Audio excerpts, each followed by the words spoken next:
I brought with me the Omni, 4,155 pages. You're kidding me, right? When was it produced? In the dead of the night, 1:30 in the morning when it was released. Now, people argue that it's conservatives' fault. You don't have the Christmas spirit. Somehow you're holding up government. Well, whose job is it to produce this? The people in charge of spending, the people in charge of both of the parties. When did they know that this would be necessary? Well, it's in the law, September 30th.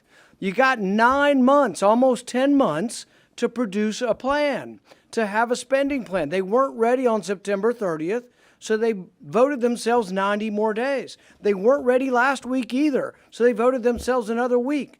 And now we have it at 1:30 in the morning this morning. But what's the clamor? The clamor is to vote. Vote now. Let's get it done. Why are you standing in the way of spending? Come on. This guy is a dog whistle about as big as a foghorn. Well, the real question is this. What is more dangerous? What is more dangerous to the country? $1.1 trillion in new debt, or as Republican leadership likes to say, oh, but it's a win. It's a big win. We're getting $45 billion for the military.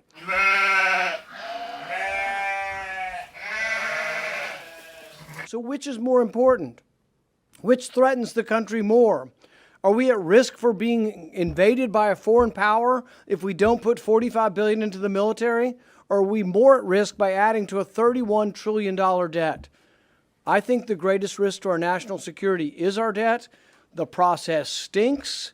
It's an abomination. It's a no-good, rotten way to run your government. $6 trillion entity, and they want 24 hours to process this, and then they want to go forward. I will be demanding 2 amendments.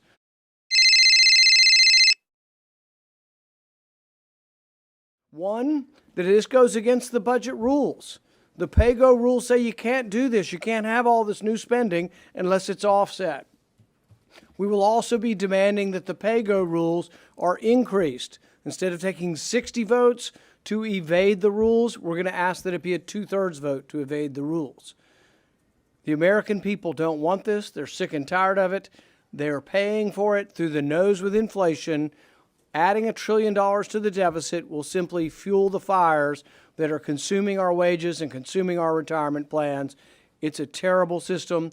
Someone needs to stand up. We're standing up, and we're going to say no. This is a full-blown 4-alarm holiday emergency here.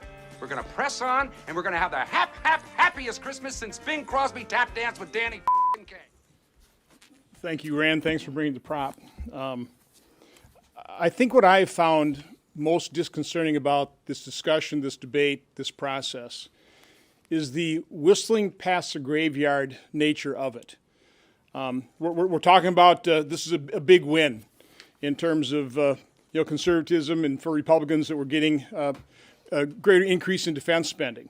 One of the things I've been pointing out, because of the massive inflation, because a dollar that we all held at the start of the Biden administration is worth less than 88 cents, the $858 billion we're getting on defense is literally worth only $754 billion in January of 2021 dollars. That's how much inflation has eroded the value of all spending, including defense spending. But the fact that nobody talks about the numbers, I mean, in total, the macro numbers. I thought it was interesting last week as I was asking my colleagues and quite honestly a number of you reporters, just the simple question, do you know how much we spent last year? And the blank stares I got from most people.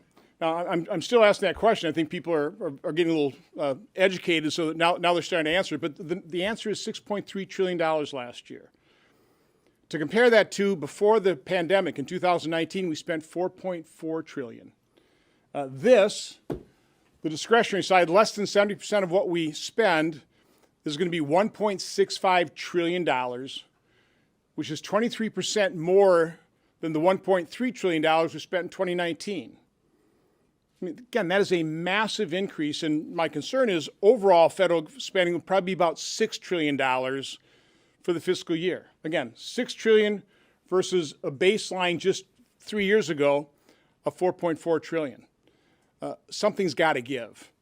At some point, we do hit a debt crisis, and I would argue, 7% plus inflation, with really no ending in sight, is certainly an inkling of what that debt crisis is going to look like and how that is going to devastate Americans. In all areas of the income spectrum, but particularly people at the lower end who spend their money, their disposable income, on things that have actually risen at a higher rate than 7%. The amendment that I'll be asking for, and that Senator Schumer agreed to last week, would be to eliminate all the earmarks. And I've got my own prop here. So that's the entire omnibus. This is the language on earmarks only. There are, let me get the exact numbers, $9.8 billion worth of earmarks. Thousands of individual projects here. Both Democrat and Republican. It's interesting to note on the Republican side, we actually have a conference resolution that we don't support earmarks. Well, we're supporting over $4 billion worth. Democrats are getting $5.4 billion worth of earmarks. This is the gateway drug to the massive deficit spending, to the mortgaging of our children's future. It has to stop, which is why I'm going to offer an amendment to eliminate all those earmarks in this massive omnibus spending bill. Will continue to add to the debt. And there is a day when you wake up and the dollar is worthless. Right now, the dollar's losing nearly 10% of its value on an annual basis, but there is a day when it's 10% a day or 10% an hour. Great countries have succumbed to the destruction of currency, and it happens through debt, through deficit financing, and it's coming to us. There is a day of reckoning. Unless we wake up and say enough's enough, we're going to do the prudent and rational thing. We're going to balance our budget. Have you noticed that as everything around you seems to decline, one thing still grows? It is the power of your rulers.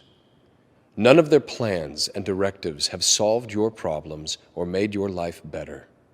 The only result has been their increased control over you at the cost of your freedom. Do you know why? You gave them the power.